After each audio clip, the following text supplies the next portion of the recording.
মা, আমি যে তোমাদেরকে বারবার বলতাছি লেখাপড়া শেষ না করে বিয়ে করব না, তা কি তোমাদের কানে যায় না? আমারে কি তোর বাবা 2 পয়সার দাম দেয় ক? শুধু শুধু আমার সাথে চিল্লাইয়া কি কোনো লাভ আছে? আমি অত শত বুঝি না। এই মুহূর্তে আমার কোনোভাবে বিয়ে করা সম্ভব না, আমি বলে রাখলাম। আমার সাথে না চিল্লাইয়া পারলে তোর বাবার সাথে কথা বল। তোর বাবারে যদি বুঝাইয়া বলতে পারস তাহলে আমার কোনো অসুবিধা নাই। তুমি জানো না বাবার সামনে আমি ভালো কথা বলার সাহস পাই না, তাহলে বারবার এক কথা বলতাছো কেন? বাপ বেটিরে নিয়ে আমি আছি মহা বিপদে। দুইজনের কাছ থেকে আমাকে কথা শুনতে হয়। আমার না এসব একদমই ভাল লাগে না। তোমার ভালো লাগতে হইব না, যেভাবে পারো বাবারে ম্যানেজ করো। দোস্ত, আমি মেয়ে দেখতে যাব, তোর কিন্তু আমার সাথে যাওয়াই লাগবো। হঠাৎ করে বললে কি কোনো কাজ করা যায়? পাত্রী দেখতে যাইবি, তুই আমার আগে বলবি না? আমি অত শত বুঝি না, আমার এমনিতে আনিজি লাগে। তুই না গেলে আমি যাইতে পারবো না। ঠিক আছে, এত করে যেহেতু বলছস তাইলে তো আর না গিয়া কোনো উপায় নাই। তো কবে যাইতে হইব তা তো বললি না। কালকে 11টার দিকে যাব।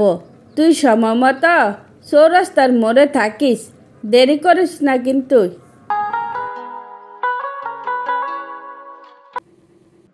এই মেঘনা, ছেলের পক্ষ থেকে তোরে দেখতে আইছে, তাড়াতাড়ি করে চল। কিরে কথা শুনোস না? মা, তুমি কিন্তু কাজটা ঠিক করলা না। তোমার আমি এত কইরা বলছি, তারপরে তুমি ঠেকাইতে পারলা না। শুন, তুই যদি সামনে না যাস তাইলে তোর বাপ আমার ইজ্জত রাখবো না। তুই সাজুগুজু না কইরা নরমালি যা, তাইলে ওরা তোরে আর পছন্দ করব না। ঠিক আছে, এরকম হইলে আমি যাইতে পারি, কিন্তু আমি সাফ সাফ জানাইয়া দিতাছি আমি এই বিয়েতে রাজি না। সব সময় সাইলেন বেশি বুঝিস না, যা বলছি তা কর।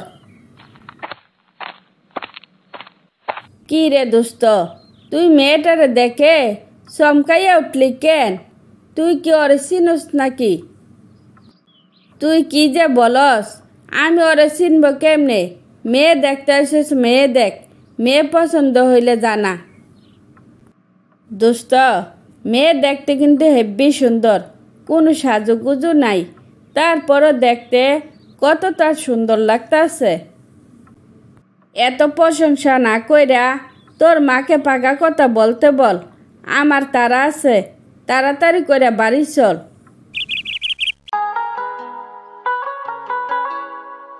কি রে মিতালি, তমালের কোনো খোঁজখবর জানস? ও এই 3 দিনে আমার সাথে একবারও দেখা করলো না। ওর সাথে দেখা হইলে বলিস তো আমার সাথে যেন শীঘ্রই দেখা করে। তুমি কি আসমান থেকে আইছো নাকি? তোমার ঘুমের ওষুধ খাইয়া 3 দিন ধরে মৃত্যুর সাথে লড়াই করতেছে, এতক্ষণ আইছো ওর খবর লইতা?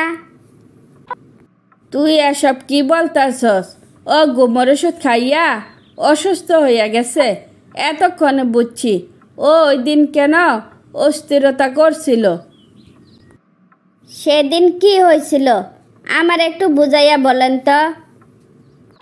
তোর কিছু বোঝা লাগবো না, আমি আগে তমালের সাথে দেখা করে আসি।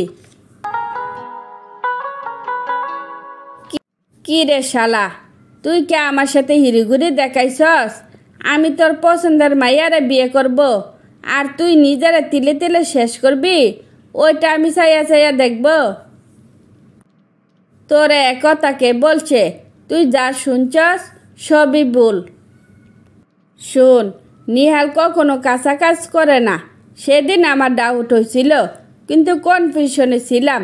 আমি মেঘনার পরিবারের সাথে ফোনে কথা বলছি, মেঘনার বাবা রাজি হয়েছে, মেঘনারে তোর সাথে বিয়ে দিব। কি রে শালা, এবার খুশি তো?